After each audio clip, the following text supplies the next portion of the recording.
Welcome to the unit on completing and submitting your application. Let's begin by reviewing a few things.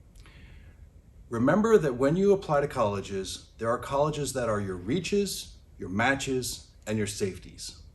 Reaches are colleges where your probability of admission is low, but you still very much want to attend that college. Matches are ones where your probability is reasonable, 50, 60, 70% chance of admission. And safeties are ones that you believe you have a very high probability of admission, let's say 80, 90 to 100% chance of admission. When you apply, you should make sure that you have some reaches, some matches, and some safeties that you can be comfortable with all in your application bin. Let's discuss your application status. There are 4 categories that you can apply to for each college.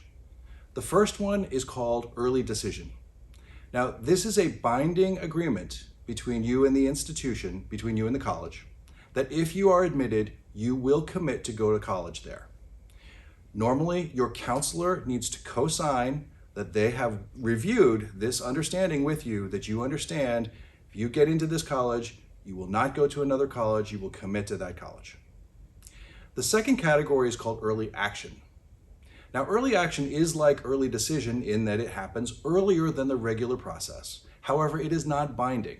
It's a decision that allows you to know where you stand with that college earlier.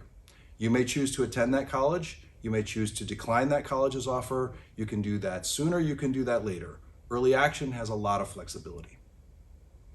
The third category is regular decision.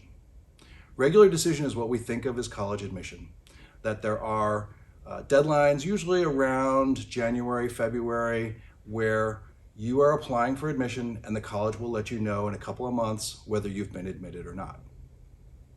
The last category is transfer admission. This is only used for a student who has already enrolled in another college and earned college credits and then will be applying to transfer to the new college.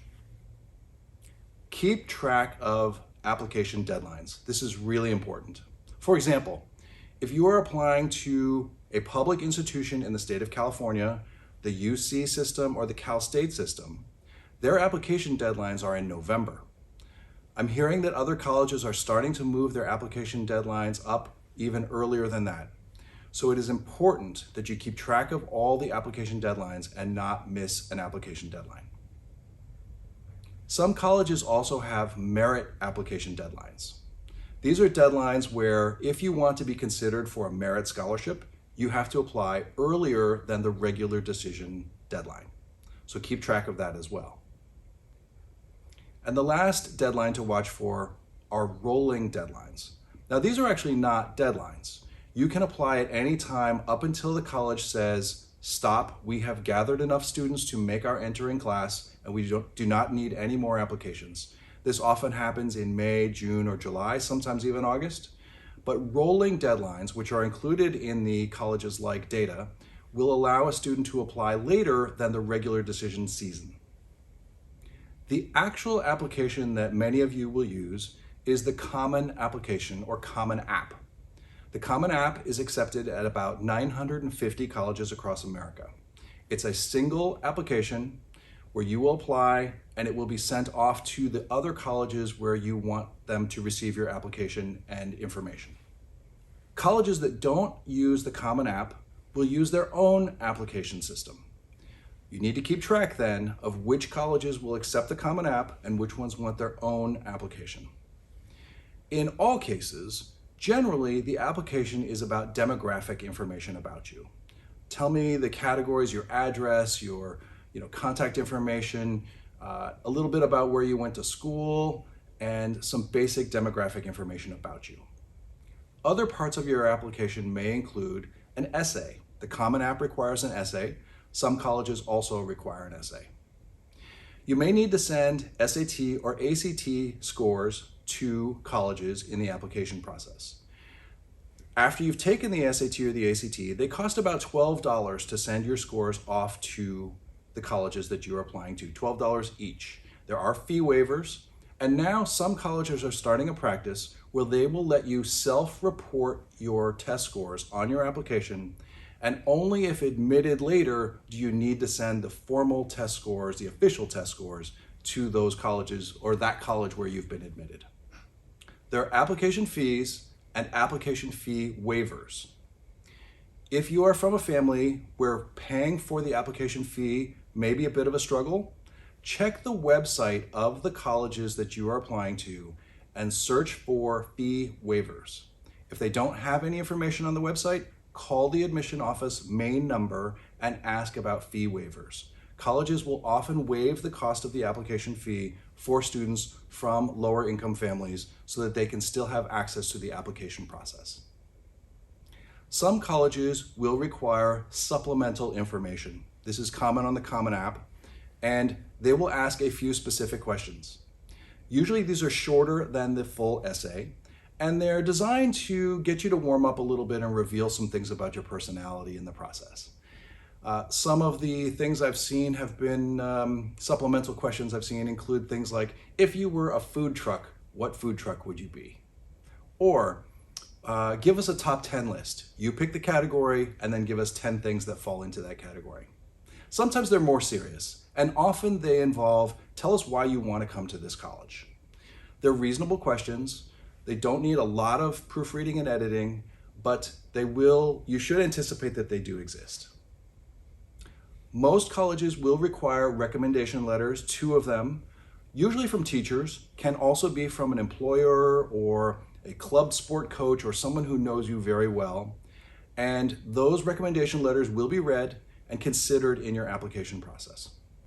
Of course, you will send transcripts of grades and classes taken from any high school or colleges that you have attended. And finally, you should anticipate that many colleges will require your school counselor to send a letter talking about you as well. Now, when you send off your transcripts, schools will often include something called the school profile. This is not something that you can control, but it is a sheet, usually 1 to 2 pages, that explains the curriculum and the academic setting of the institution. So when the college admission reader is reading your application, they not only have a sense of what classes you've taken and what grades you've received in them, but also the full spectrum of all the courses that are offered in your school. And then they can kind of see how you fit in with that school. Okay, it's time for a pro tip.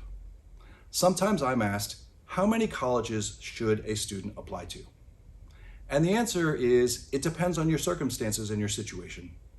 If you are a recruited athlete and your coach has already indicated that the admission office is interested in you and that they're interested in advocating for you, you might only need 1 application. Similarly, if you are applying in early decision and you get in with that 1 application, that first application, that's a binding commitment, then you only need 1 application. You are done. But if you're using regular decision, maybe because you didn't get in early decision or you weren't able to determine your first choice institution in early decision, then it's probably a safe idea to think about 3 colleges that are reaches, 3 that are targets or matches in your range, and 3 that are safeties. It is increasingly difficult to predict what will happen in admission in terms of the probability of one's admission in these different categories. By their name, we are saying reaches are a little harder, safeties are a little easier, and matches are somewhere in the middle.